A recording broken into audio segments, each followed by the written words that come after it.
Sleepless. How are you doing today? I'm doing well. How are you, Julien? It has not been such a good week, actually. Oh no, let's go. Tell me what's going on. Do you want to lie on the couch? I'd rather lie on the couch if you don't mind talking customer experience. Please, let me know what's on your mind. All right, so this is not a news story. That happened to me 2 years ago, something like that. I can't recall. Ooh, so there's some scars here. But I'm still having nightmares. So, I feel like we should talk about it. So you probably know, until 3 years back, I actually lived in Asia. And I moved back to France. I'm French, in case my accent doesn't tell you that already. Or the frog behind you. Or the frog behind me, exactly. So I moved back to France about 3 years ago. Now, because I'm a good citizen, one of the first thing I did was trying to contact the local taxes department to tell them, hey, I'm back, because it's always better to be proactive than pay whatever penalty because you did not tell them that you were back to the country. So I've got a knot in my stomach already. The word taxes or the fact that it's government based? Yes. Both, right? So, all right. First thing I did was going on the internet, trying to find out which department I was attached to, because depending, similarly in the US, you have different states. In France, you have different departments, and depending on your departments, you belong to a different taxes department. All right. So I tried to find out which one I was attached to. Obviously, there is no WhatsApp or whatever to reach out to them, and you can't go see them in person without making an appointment. So my situation being somehow unique, I said, all right, let's actually make an appointment and see how that works. So I go to their web form. Now, to make an appointment, you need your taxes number, which is a problem because I was not registered. So I said, okay, I'm going to call their hotline instead because I can't make an appointment without this number. So I called their hotline, and I mean, I'm not going to get into the details of how complex it was, but it took me 2 hours over the course of 5 days to be able to get someone on the phone. I finally get someone on the phone who tells me, yeah, all right, let me help you out. First, I need your taxes number. Yeah, well, here is the thing. I'm trying to get an official number. All right, so the best to get an official number is to get an appointment so that you can get the number. But to get an appointment, I do need the number. All right, so here's what you're going to do. You're going to log in onto your online account, and so that you can get the number to make an appointment so that we can, help you out. All right, the guy hangs up. I go on the website. The first thing they ask to create my online account is, what is your taxes number? And he went on and on for the whole 3 months, until finally, 3 months later, I received a random letter telling me, hey, we would like to meet with you. Apparently, you tried to contact us, and we need to fix your official taxes number and so on. That was such a nightmare. And I mean, obviously, I'm joking about it, but that was really like keeping me up at night because I was, if I don't get that number, I'm not going to pay my taxes. If I don't pay my taxes, they will come after me. I'm going to have to pay loads of penalties around this. But I'm actually trying to do the right thing. They're just not letting me do the right thing. Oh my God. Terrible experience around that.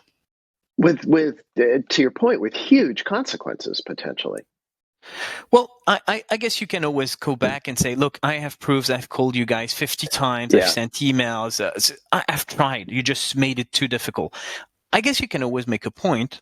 But at the end of the day, when people are trying to do the right thing, why not helping them out? And who built, and I mean, I'm talking about the taxes department. I'm sure it's true with many companies, actually.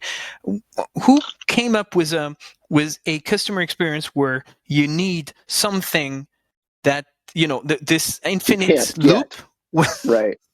Have you heard the phrase catch-22? Catch-22? No, I have not. What is that? You just experienced the definitional catch-22, where you're trying to do something and you can't do it because you need something that you're trying to do. So it just you get in this loop and you go on. There's actually a novel and a really great novel, a really great book called Catch-22, where the guy wanted to get out of the army, so he wanted to say he was insane, but anybody who says they want to get out of the Army is by definition sane, because who would be stupid enough to want to stay in the Army?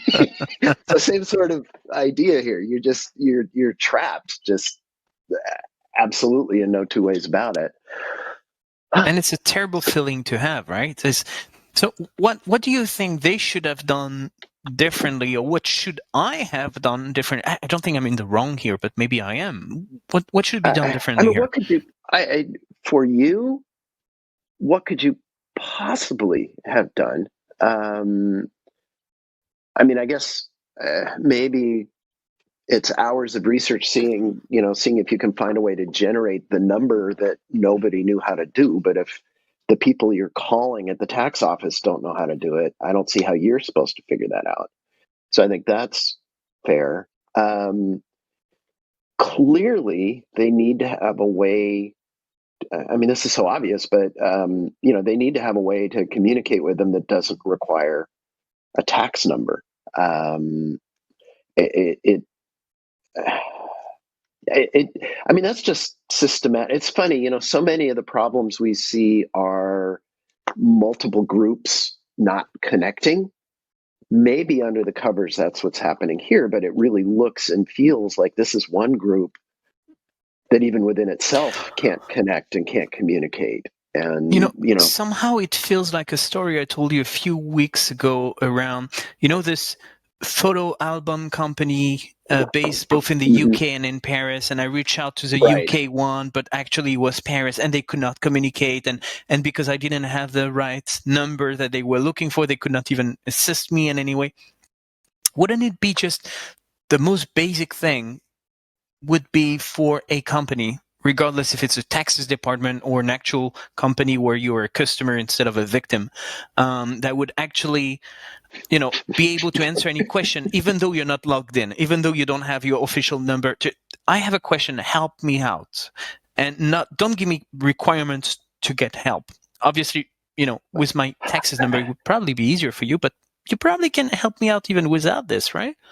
Well, if nothing else, I get this is tax information.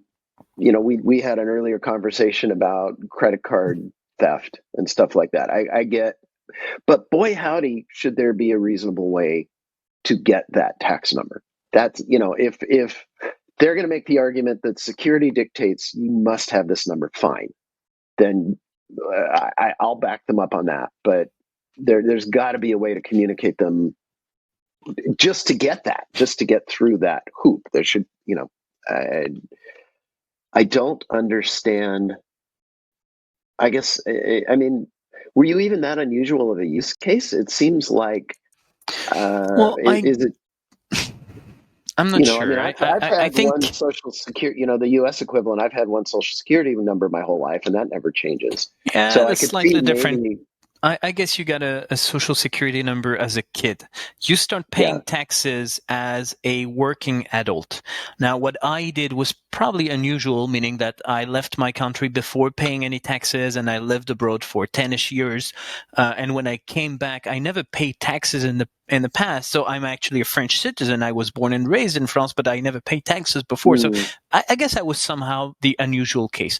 The problem is you are always an unusual case for some company at some point. So you need to have a safe system where when you don't fit in the boxes, let me talk to someone who's going to help me out. And when you fit in the boxes, fantastic. It's going to be smooth. It's going to be quick. It's going to be efficient. But you're always going to get a customer that does not fit. That's the one you need to take care of. Which is exactly why you have a call center and people to talk to. That's what they're there for. Exactly. I feel your pain. I think we need to wrap up and just. But it always feels good discussing it with you. Thank you so much, I'm Max. Glad. I think I'm going to sleep better tonight. I hope so. Take care. Thank you. Have a beautiful day. Bye.